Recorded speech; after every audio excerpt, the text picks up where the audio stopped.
Mbote Balandia Sangwa Congo Kinshasa, elle revient longa les bassins du savoir, les émotions d'Abino, je suis pas seul. Je suis avec mon ami qu'on appelle mon ami de tous les temps, mon ami frère. Azali moko ya cadre ya INC na kombo ya Douglas. Mbote mon amboka. Mbote ndeko journaliste Sangwa Congo. Bonne santé. Santé wala mindo mo ganza mazo batela biso na remercier Nzambe parce que après soulever la partie et puis tous les petits frétins. Naba chrétien on va se na kombo vite kamere et comme le la kombo papier génie ba sakana yango tous ces mots aussi ba Jean Lungila ozo Mukebaye ozo monsieur français on a télé 50 ba sali clique pour ba milliers VK mais VK azam ninga na bangote o VK c'est na mboko yo azam to mériter bonheur azam to tungata ba mon ba tungile monument ata quartier mo quelque part ba pesa kombo vite kamere mais j'ai compris à certaines personnes ou azata ba congolais ba ça ba français ba ça na kombo vite kamere na ibaba non veka asana pana maboma na kolinga ti mtabeta papa moi moko te ngata beta papa pour réagir à papa pesa e apesa mitindo donc je mets en garde Marika Samba pour pas se retenir vis-à-vis de mon conseil sur la caméra je suis pas content avec lui donc à tout le monde en français abana ko reçu ma camarade avec pas français qui a relevé Jean-Marika Samba n'est pas en français alors donc bien que Jean-Marika Samba est français ce qui Mama Congo est allié alors c'est même comme français être sur Congo na konaliso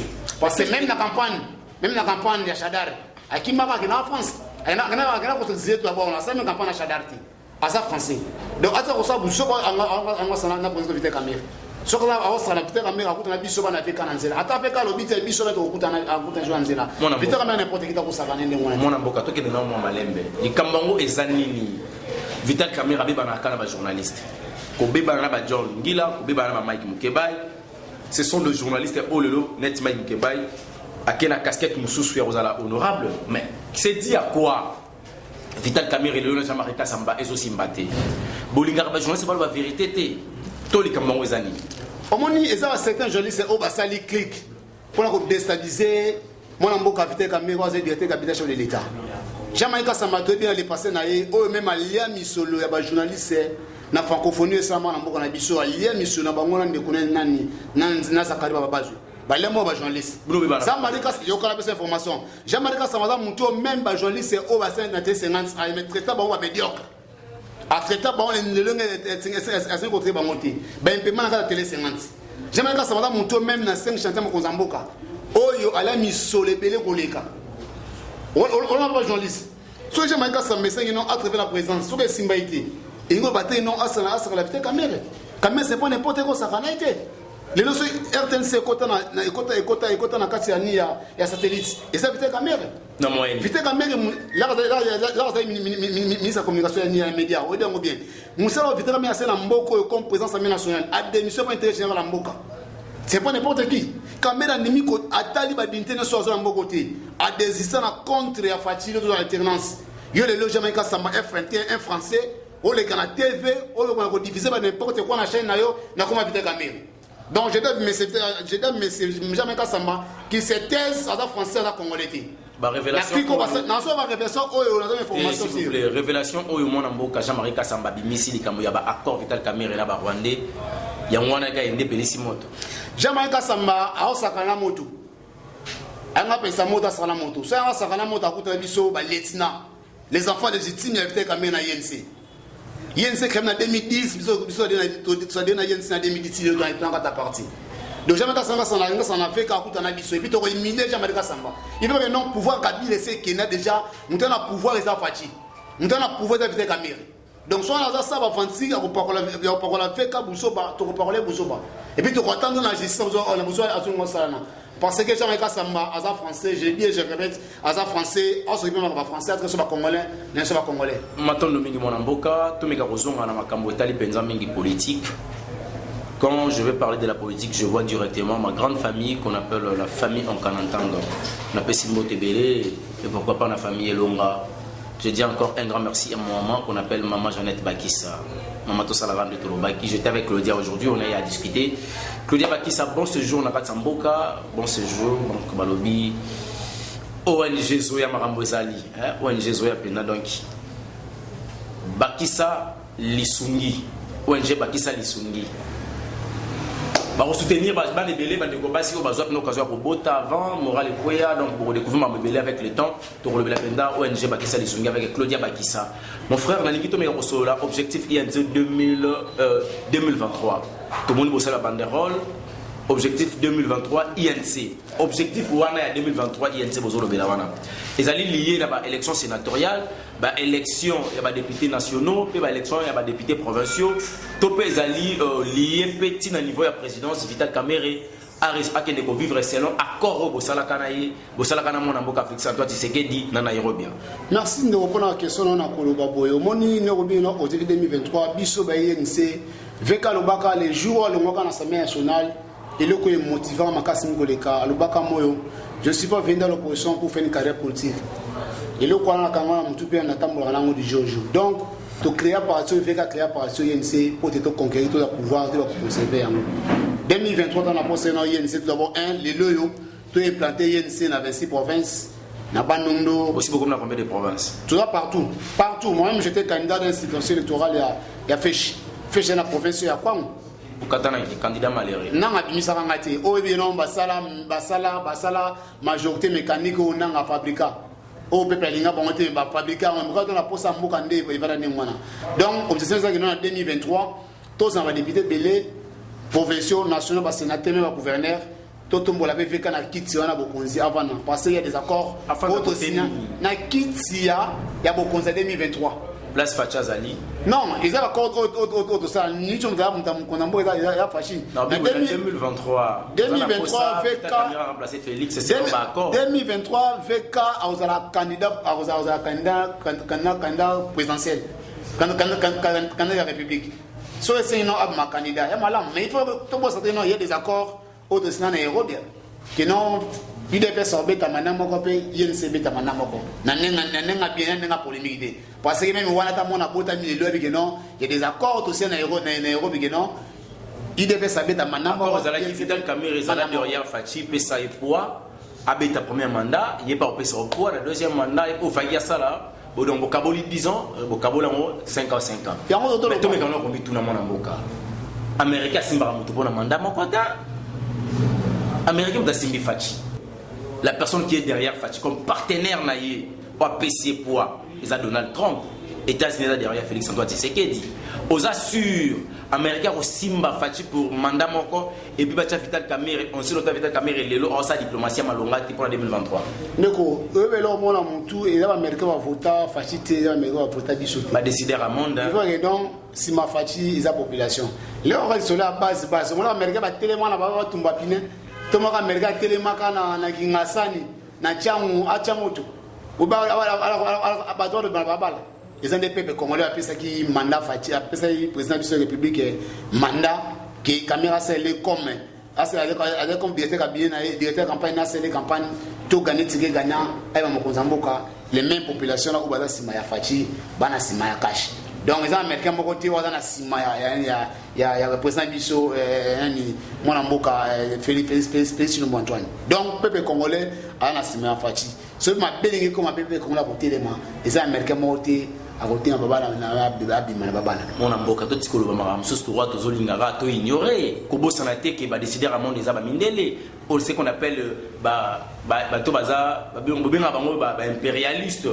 Aujourd'hui mwana mboka Nangambo ya communauté internationale, précisément la France, la Belgique, tout consomme à pays wana, balingi Félix T, balingi Binokash T, bimaka kutu koloba ete Martin Fayulu ta gagné la élection. C'est la diplomatie extérieure ya Fachi au niveau des États-Unis, ne saliki azali sikazali. Aujourd'hui le moni, ba France, ba Belgique, ba bongisa, ba permet na Fachi. Tant aux autres, ce que ça dit en 2023, Facha le dit Atikala comme habite deuxième mandat selon la constitution. Bosuka. De coller sur le bon, on n'a pas bien mikilinyo sur la porte, mais t'as autant que la même de l'intro. Ils ont une seule institution où ils ont habitué à publier l'élection, ils ont saigné. Au saigné avec un nom, mon amour a Fachi, nous avons l'élection. De ces institutions, ok, puis na coup conseil, avec une coopération pifo. Il y a un tel. Pour confirmer les résultats au Sénat, parce qu'il a passé dernier résultat et il a consommé. Donc, dire aux autres que le s'engage de vous, n'a pas que non, c'est ni des institutions où ils allaient indépendants, où ils allaient à Mboka, à Antoine Félix Tshilombo comme président de la République et puis de la Cour constitutionnelle où on a même preuve il y a brandir devant Cour constitutionnelle tout le monde a papier carton vide tout le monde a même de Martin Fayulu il y a carton et cigarette dans la Cour constitutionnelle donc moi papa je sais non on les a aventure ils ont les peuples comment on appelle ça rabiso pouvoir même dans un trouble d'avoir pouvoir ils aiment c'est na bango on appelle ça papibliaka ils ont sur congolais il faut même sur congolais biso ça congolais le quoi Bozali na cabinet président de la République des autres gens salement des autres engager cabinet c'est mon ambo capital Caméré détournement et bongo maman belé zo bimana combo il y a cabinet il y a président de la République conseil ça va troubler et bino Bozali ko s'assumer or que ça na roger la bino boli nga Fati a échoué pour 2023 bino au mandat pour ceux qui Fati a reçu peuple leur se confiance na moyenne alors il mettait peut-être caméra zala na pour ça Fati na e ndeko au moins les 7 bitu zo na ngoto na poser non mandat na biso oyo RSI à cash mais il y a une certaine personne oyo balia kina Kabila les petits chrétiens les petits chrétiens les John Lungila les Mukebaye les gens Marika Samba oyo asaki de toutes les façons que non à côté de la présence à la communicateur la présence mais ça n'a pas tenu au tel matin Marika Samba oyo asali na dès législative de l'Ekabila jamais Samba ko la présence vous vous souvenez même jour il y a lancement officiel à 100 jours mon konzambo ala saka Marika Samba Moussa interpellera Marika Samba interpellera été donc Marika Samba ça les clique na bango nyonso il y a des journalistes oyo to bengo ba journaliste ba boum basa na posa mboka te les gens Lungila Mukebai na parena bango Marika Samba pour déstabiliser cash basoma les 5 moto bako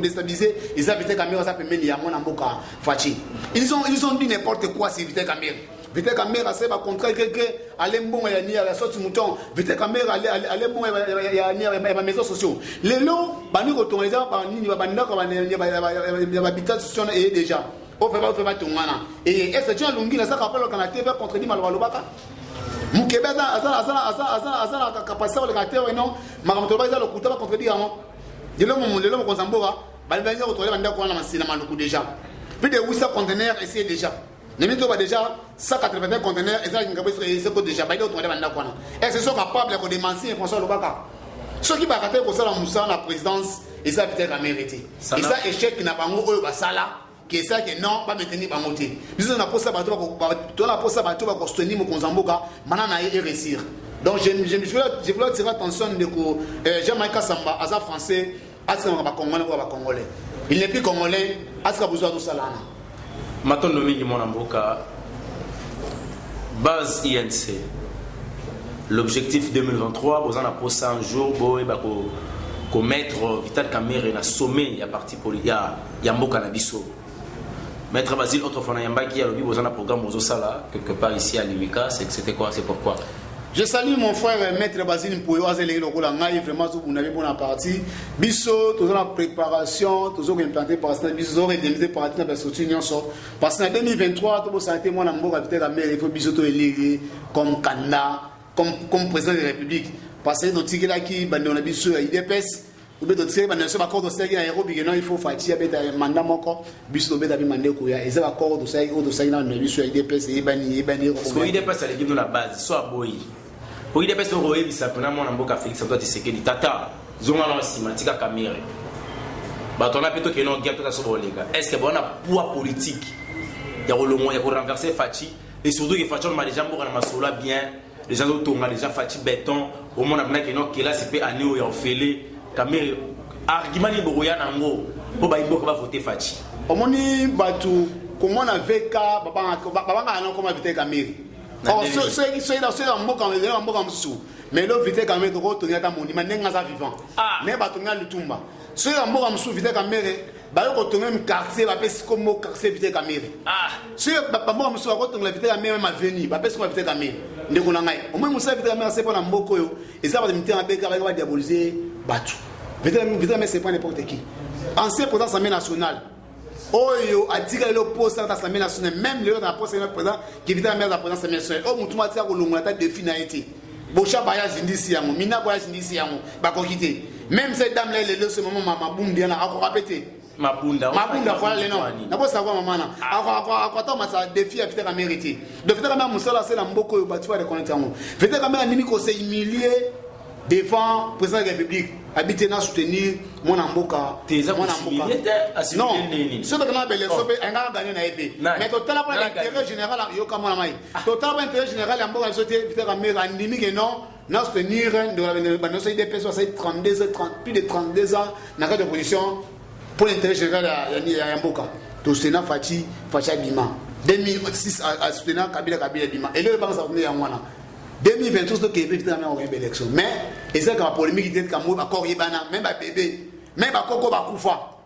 Ben dit que non, il y a un accord tout ça que non entre IDPS et INC 2023 il faut que nous partenaires biso INC pour to voter mon konzamboka Vita Camère to voter mon mboka Vita Camère et blessé et koya matondo mingi mon mboka donc avenir IDPS INC lobby de conquis kozalate parce que Vita Camère a besoin pour ça atteindre l'objectif politique naie à ça la partie politique n'a été pas à la radio directeur du cabinet donc la vision à la partie politique un jour il faut avoir magistrature suprême mais on ne sait pas vraiment voir ceux qui nzamba bombi ceux qui est soyété ceux qui ko la bombi biso nous verrons qui gagnera entre les politiciens et Mboka Congo. Mon Mboka na lingi to bika ko simba makambo etali ming demande mon Mboka ba sur le kwebu ba tazana pour ça ba pesa quelques ministères.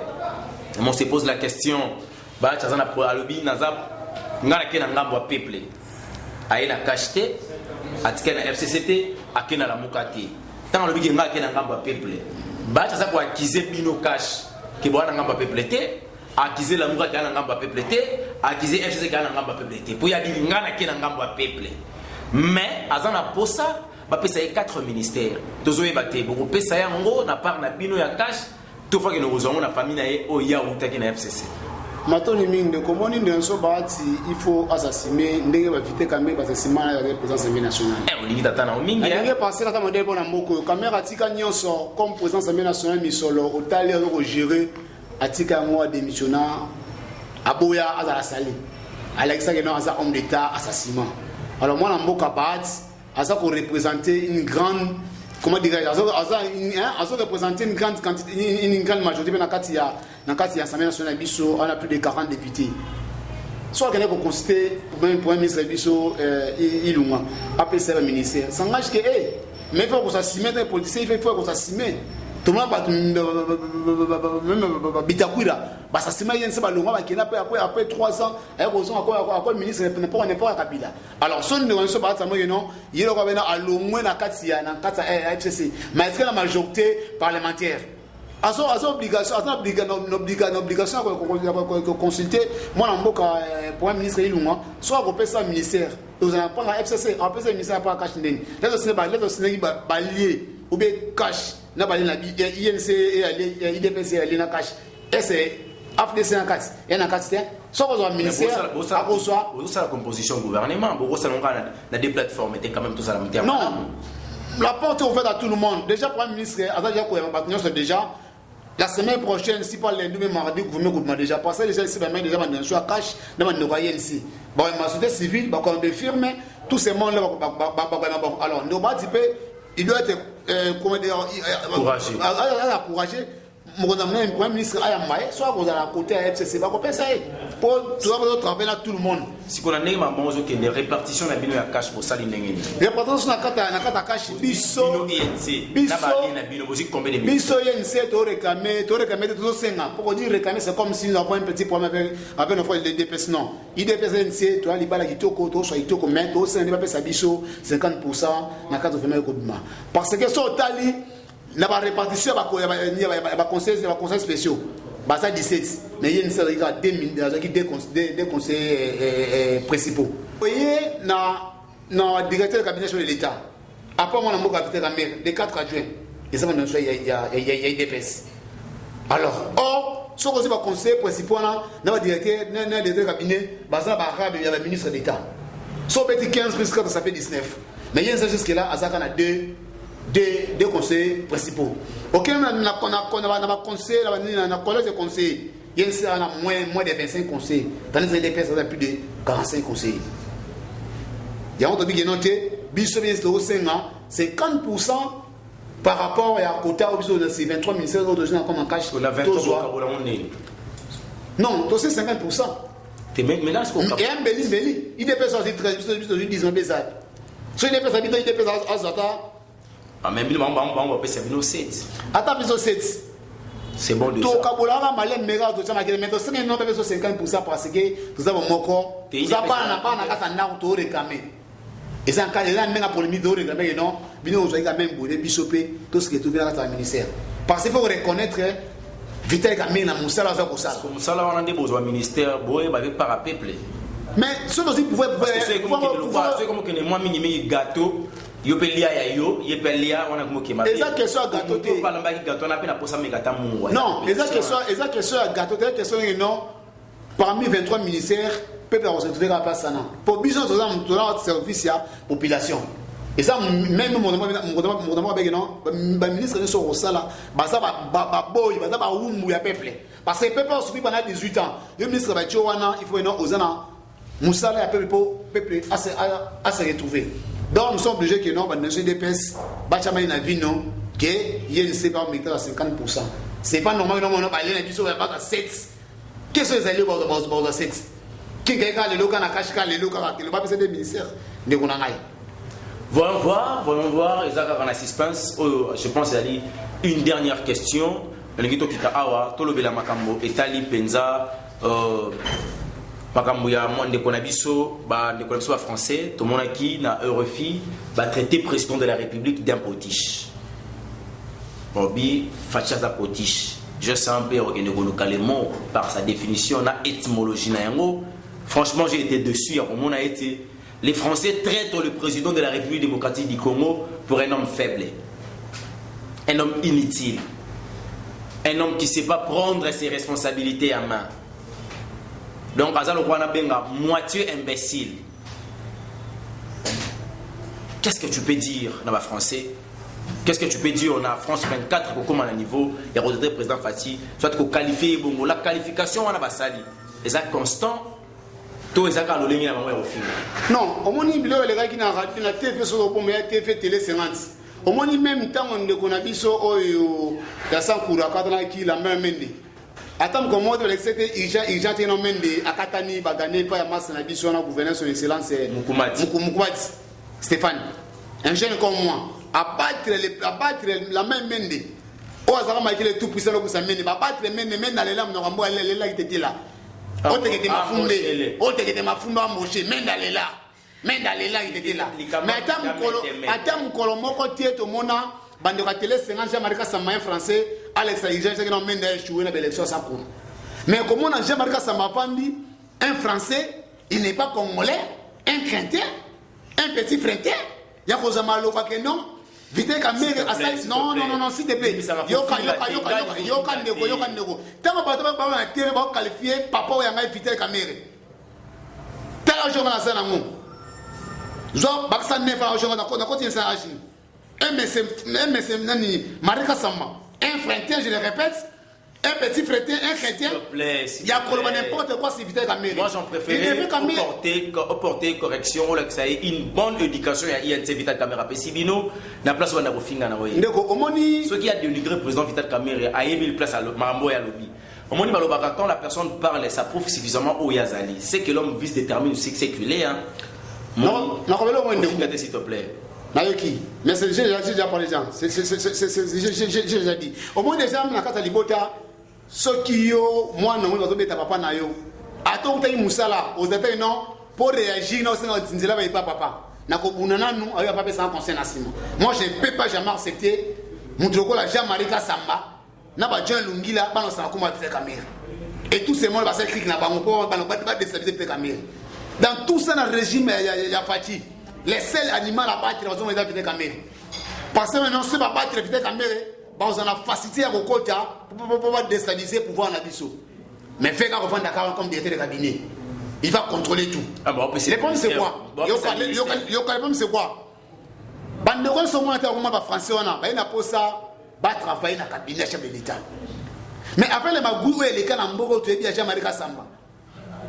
Comme Oazaki, Nani, dans la sensibilisation, il y a 5 chantiers. na sensibilisation il y a modernisation il y a sur l'état na biso auto les gars nani comment ça s'appelle kabila comme kimangai alors asa magwe belé ala misola l'état est belé koleka est-ce que quand même ba collègue ba condisciple ba journaliste à traiter on media na kata chaîne mais le loyo c'est mon konzamboka boy qui au travail na yé la présence mais comment yo au ko takiner mwana mboka peut-être amère mon doit charger la communication à presse à président de la République.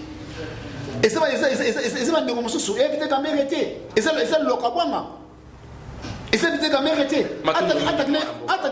attaquer le lokabwanga qui attaquer éviter quand même et puis ça va passer que non le camp avec Kazana c'est un animal politique baniatie balete dessin animé à kufaraté tomber géri avec que c'est quoi tout ce même bâtiment makele bas maveka c'est ça un homme politique moi namboka to chité ngana yo peut-être photo kabona awa bande ko bazolanda yo na lingo pesa un dernier mot et puis pesa numéro de téléphone pour permettre lobby ba ko benga yo kande makambo zalaka dernier mois baka on est na biso bana mboka na Congo bolanda bilobela ba fante ote o bazolinga ko déstabiliser pouvoir na biso te nous avons déjà compris j'ai échoué le cola China Rambo a échoué pendant 18 ans après c'est biso échoué mais moi mboka vite quand même jamais pour la RFI alors à propos wana c'est les propos mensongers au moi mboka français Jean-Marie Samba fabriqué en collaboration avec Jean Lungila na Mukebai pour pas détruire mon mboka na biso mais ils ont ni les sans effet ba kolonga biso manef so seka to kolonga bana mboka bozela pouvoir nso ko bima calamité pouvoir ko bima pouvoir ko bima to plutôt ba ministre ba ko bima to koyo et ça to possible nga sike ezonga et bilonga sike mana na gouvernement o wase ko bima to possible nga kalate ba to ba sa ba sanction bana mboka ba to ba boma lo ko ba kokonyani ba le tona ba mbongo ya ni ba mbongo bien l'état ba ko son gouvernement donc to possible nga sika ba jeune ba travailler bilingue ba travailler en té même na ka ça peut aider des jeunes ou ba travailler en té ba chéri mo se ba chéri mo se mo se venir ko ba to oyo on va la première répartition va poster non baba jeune ba militaire mi na kata ifisa ba militaire yebisa ba sa ba ngata misala ba lo ba papitamba buni mi be pesa on misala c'est pas la récompense non là ba buni mi les ali kamba qualité non na ba critère la personne qui doit répondre na ba critère ba tous autant na boso qui bazo répondre na ba critère te po ba bunda qu'il faut ba récompenser bango non et musa na bango zalaki pour facha comme place comme musa bango zalaki pour moke keneli il y a des jeunes na pepe de basima machette papita basima machette ana défendre le mérite de ça la ministre moi bon repose numéro de téléphone pour la recevoir numéro ma compte Zali plus 743 84 380 25 63 plus 243 84 380 25 63 bandone so na Londres bakaembe bazama belé ba Yves vraiment na CP mini boss ni biso de lieu de près ba conseil na bino vraiment to bunanga pona mboka kaka na za bino so vraiment que ça so mais to bela ka mboka to bela ka toujours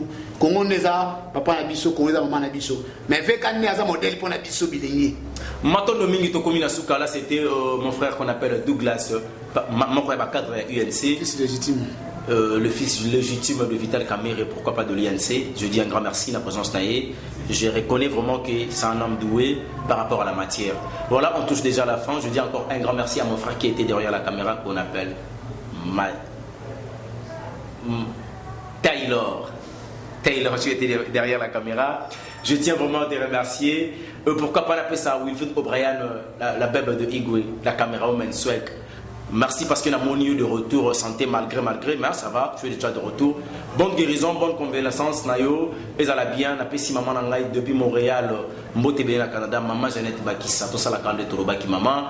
Ma sœur Claudia Bakissa, Yaya, tout le baran de Tolobaki, Balobi, Mikolo, tout le baran de ONG, pour Yangonde Makambo. Pourquoi pas l'appeler ça la choupette? La choupette. Balobi, Marie-Claire Chango. Elle revient longue à eux, merci à vous Kitoko, merci à vos commentaires, merci à vos pets, tout ça la rendre tout ça bien. On va nous tourner la prochaine, donc ceux qui vous plaît une émission, vous pouvez nous merci.